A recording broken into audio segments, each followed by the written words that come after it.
დღეს მინდა ვისაუბრო რა შევამოჩინე 8 წლიანი ქართულენის სწავლის შემდეგ.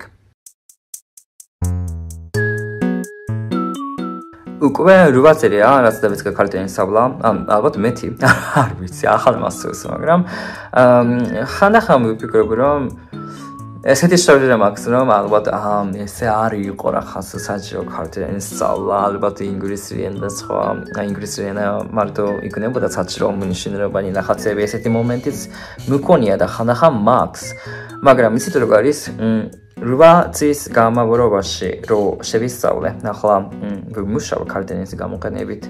ერთი ძალიან მნიშვნელოვანი რაღაცა შემომჩნია. არის ესეთი ფრაზა, ენები არის ასე ვთქვათ tool, ანუ საშუალება უბრალოდ.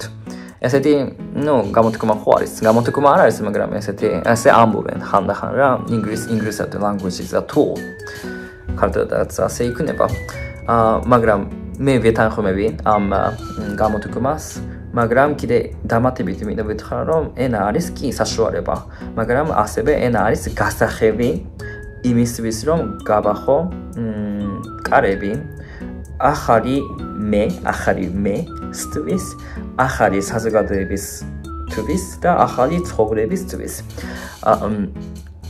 ჯერ გაგიზიარებთ, იცით როგორ არის ესეთი შემთხვევა, ახლაც მაქვს და მქონდა თავდაპირველად, ინგლისური საკმაოდ გაბრაზდებია საქართველოში, განსაკუთრებით თბილისში, ხო? ახალგაზრდების შორის ძალიან გაბრაზდებია. ძალიან მაოცებს ის ფაქტი, რომ ახალგაზრდა ფლობს საკმაოდ მაღალი დონის, ძალიან კარგი დონის ინგლისური ენის. მაგალითად, უცხოელები ჩამოდიან, აი სასწავლებლად უნივერსიტეტში ჩასაბარებლად ამ სამუშაო კომპანიების რომელიმე ინგლისურად ხო შეგვიძლია უცხოელებს ხომ?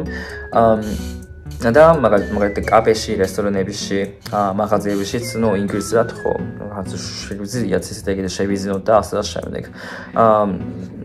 ესეთი შტაბში მაქვს, რომ თბილისში ქართულენის ცოდნის გარეშეც, შეგვიძლია ვიცხოვროთ. კომფორტადაც. მაგრამ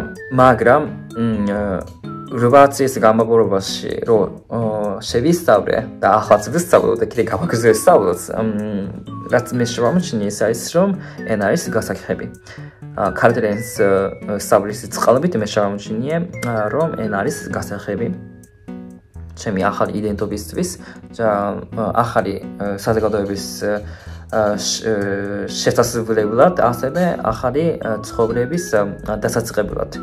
ჯერ ერთი, რატომ ვფიქრობ, რომ ეს გასახები არის ჩემი ახალი იდენტობისთვის, იმიტომ რომ ერთი მე გადავასწავლე ქართულენის სწავლა 8 წლის წინ, ჩამოვედი აქეთ, ჩემი ვისწავლე, ჩავაბარე თესევში, ენათმეცნიერების ფაკულტეტში, დავიწყე დისერტაცია, სამაგისტრო პროგრამაზე, სამაგისტრო დისერტაცია დავიწყე ქართულად. სხვა ქართულ სტუდენტებთან ერთად და ვიმუშავდი და ახალაც ვიმუშავ ქართულენის გამოყენებით. და ეს ქართული ენა უკვე ჩემი იდენტობის ასე ვთქვათ ერთ-ერთი ნაწილია. მე რომ თავს წარმოვადგენ, მე ვარ რიოსეი, იაპონიიდან ვარ. აქამდე რაღაცებს ვაკეთებდი, რას ვისწავლობ და ასე შემდეგ და ასევე შემიძლია თამამად ვთქვა, რომ 8 წელია, რაც ქართულ ენას ვისწავლობ, ჩემი დავიწყე სწავლა, იმ დონემდე მე მივახციე, რომ დავამთავრე ჩემი სამაგისტრო პროგრამა და ქართულ ენის გამოყენებით ახლა ვიმუშავდი და ასე შემდეგ.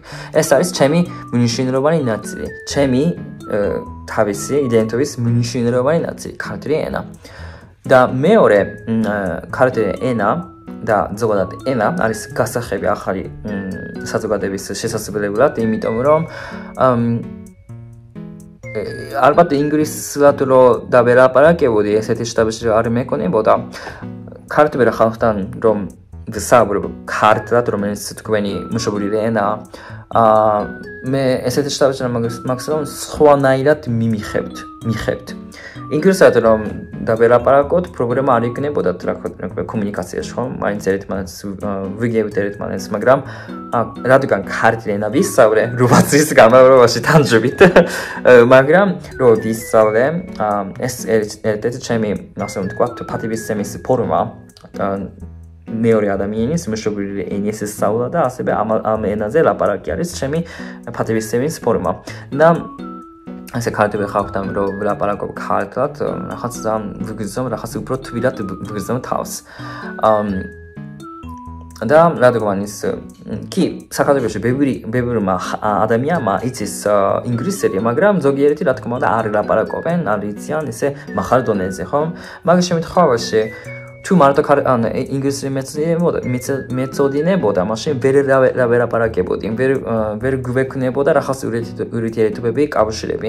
რადგან მე ველაპარაკობ ქართულად, მაშინ სხვა ისეთი ახალ ადამიანთანაც შემიძლია ჩამოვაყალიბო რაღაც ახალი ურთიერთობები და კავშირი.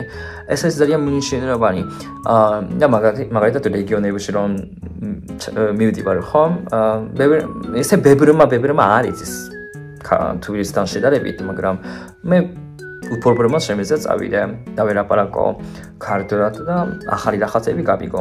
იქავრ რაღაც ისტორია, კულტურა და ასე შემდეგ. ძალიან მნიშვნელოვანია. აქედან გამომდინარე, ენა არის საშუალება, ასევე ენა არის გასახები. ახალ საზოგადოებაში შემოსასვლელად. და მესამე რაც ყველაზე მნიშვნელოვანია, ეს არის ენა არის გასახები ახალი ცხოვრების მოსაპოვებლად. კიდევ ვიმეცალინე ქართული ენა ჩემით და ასევე ჩამოვაყალიბე ჩემი კარიერა, სამშობლო კარიერა, აკადემიური კარიერა და ასე შემდეგ. მე ვიფიქრობ, რომ სხვა ადამიანი ვერ გააკეთებდა ამას. 8 წლის განმავლობაში რომ ესე გავაკეთე, მომავალში, როდესაც მივდივარ სხვა ქვეყანაში, სულ თავიდან რომ მივდივარ ახალ ქვეყანაში, სხვა ქვეყანაში, მე ესეთი უკვე მაქვს ეს გამოცდილება და თავდაჯერებობა, რომ მივიდა ახალ სხვა ქვეყანაში, შევისწავლი იმ ენას, გავაგრძელ, დავიწყებ ახალ ცხოვრებას, კარიერას, მივიხებ ახალ გამოცდილებას და ვიპოვი კარგ შესანიშნავ მეგობრებს იქავრ იმ ადგილზე. იმიტომ რომ ეს ყველაფერი გამოცდილება აქ შევაგროვე საქართველოში ქართული ენის სწავლის მეშვეობით და ხანახა ვიფიქრობ რომ თუ არ ვისწავლიდი ქართული ენას და მარტო არ ჩამოვდიოდი საქართველოში თუ რაღაც გავაგრძელებდი ცხოვრებას იაპონიაში, მე მეგონია რომ სხვანაირი ცხოვრება მეკნებოდა უეჭველი. მაგრამ მე მეგონია რომ აქ რომ ჩამოვედი, ვისწავლე, ვიმუშავე, ახალს ვიმუშავ და ყოველდღიურად ახალ რამეს ვისწავლობ. ჩემი ცხოვრება, ასე ვთქვათ, უმრავლე ფერომანია, უფრო საინტერესოა ვიდრე ის რაღაც სხვა, ასე ვთქვათ, პარალელური სამყარო, სადაც მე ვიცოდი მარტო იაპონური ენა. ქართული ენა რომ ვიცი, ერთი, სხვა ენებისაც რომ ვისწავლობ, ეს არის ასე ვთქვათ, სხვანაირი ცხოვრება შემიძლია მქონდეს. და ამიტომ ენა არის გასახები, ახალი იდენტობის ჩამოსაყალიბებლად, ახალ საზოგადოებაში შემოსასვლელად, ახალი ცხოვრების მოსაპოვებლად. მე ამას, იცით როგორ არის? აკამდე მქონია ერთი გარდაცვლილი არის, მაგრამ ორი ძალიან გავლენიანი, ესე მნიშვნელოვანი ადამიანი არის, ვინც რომელმაც მე საშუალოდ, უშუალოდ პირდაპირ არ მაქვს შეხვედრი, მაგრამ წიგნებიც ავიკითხე, ფილმები, დოკუმენტარული ფილმები ნანახი მაქვს და ძალიან დიდ გამოვლენა მომახდინეს. ეს არის პირდაპირ ადამიანი, ნელსონ მანდელა, ყოფილი პრეზიდენტი სამხრეთი აფრიკის და მისი თქმა, მისი სიტყვები ძალიან ჩემთვის მნიშვნელოვანი იყო და ახალაც არის. თუ ესე ამბობდა რა, თუ ლაპარაკობ იმ ენაზე, რომელიც მეორე მეორემა ადამიანმა იცის, უბრალოდ იცის, მაგრამ ამ შემთხვევაში ინგლისური, მაშინ შენი სიტყვები მეორე ადამიანის იმ ადამიანის თავში მოდის. მაგრამ თუ ლაპარაკობ იმ ადამიანის მშობლიურ ენაზე, მაშინ შენი სიტყვები მიდის იმ ადამიანის გულში. ეს ანუ მართლა ასე ვეთანხმები. ანუ მშობლიურ ენის მეორე ადამიანის, სხვა ადამიანის მშობლიურ ენის საბუდის მინიშნება. ძალიან მინიშნებანია. ანუ მიხედავთ მე ინგლისური კი გაბრძელებია და ყველა ბევრი ადამიანი იცის, მაგრამ მაინც მშობლიურ ენის სწავლა, მეორე ადამიანის მშობლიურ ენის სწავლა საბუდის გაბრით, საბუდის მეშვეობით შეგვიძლია გამოვხატოთ ფათებისემა იმ ადამიანზე, იმ ადამიანის მიმართ, იმ ადამიანის კულტურის მიმართ, იმ ადამიანის ენის მიმართ. ეს ძალიან მინიშნებანია.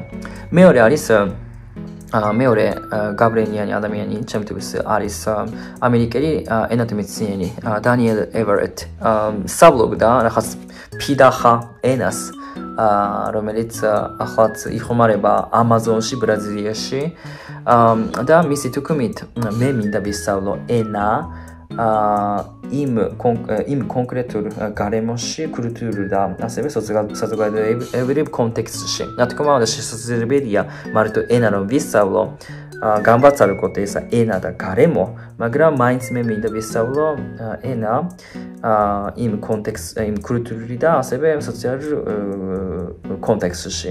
იქიდან შეგვიძლია ვიპოვოთ, შევამოწმოთ უფრო მეტი საინტერესო ფაქტები. და მე მართლა ამას ვეთანხმები, ძალიან მნიშვნელოვანია ესეთი თქმები და ამას ვამბობ, მაგრამ არ ვამბობ, რომ ყველა უცხო ელმა უნდა ვინც ჩამოდეს საქართველოში სამოგზაუროდ თუ სამუშაოდ თუ სასწავლო დარბის, მაგრამ უნდა აუცილებლად ჩემი დარბაზის გამომარში რომ იმიწანინო, მაგრამ არ ვამბობ, რომ მე ვისწავლე რუბა წრის გამომარში ქართული ენა, ეს არის რაღაც განსაკუთრებული გამონაკლისის რაღაცა, მაგრამ ეს არის ჩემი პირადი მოსაზრება. რაც მე შევამოჩინე, რუბა წრის გამომარში რომ შევისწავლე ქართული ენა, შევამოჩინე რომ ენა არის საშუალება კომუნიკაციისთვის, ასევე ენა არის გასახები ახალი იდენტობის ჩამოსახლებებლად ახალ საზოგადოებაში შემოსასწრებლად და ასევე ახალი ცხოვრების მოსაპოვებლად. ინგლისური და ახლა მსოფლიოში ხო გაბრცელებულია ხო და ხელოვნური ინტელექტის ვითარდება, მაგრამ ეს გამოცდილება და ეს შეგრძნება, ეს შთაბეჭდილება, რაც მე ვიპოვე, შევამოჩინე ქართული საბუდის მეშვეობით, რაც მე შევამოჩინე მე მგონია რომ ინგლისური და სხვა ენები და AI და ესენი ჩაანაცვლებს ამ ჩემს გამოცდილებას. ანუ ეს არის ჩემი განძი, ცხოვრების მუდმივად იქნება ჩემი განძი. და ეს არის რაც მე შევამოჩინე როცირის გამომარში რომ შევისწავლე ქართული ენა. ჩემი გადაწყვეტილება ქართლის ენის სასწავლად, რაც მე მივიღე როცირის ხო ძალიან მნიშვნელოვანი იყო. მაშინ საერთოდ არ ვფიქრობდი, მაგრამ ანუ ძალიან მნიშვნელოვანი გადაწყვეტილება იყო და ძალიან მნიშვნელოვანი განძი იქნება ჩემს დანარჩენ ცხოვრებაში. ხო და ამიტომ ამბობ, და ხავანდი ვიდეოს და დიდი მადლობა ყურადღებისთვის. მათანე, აბაჰე.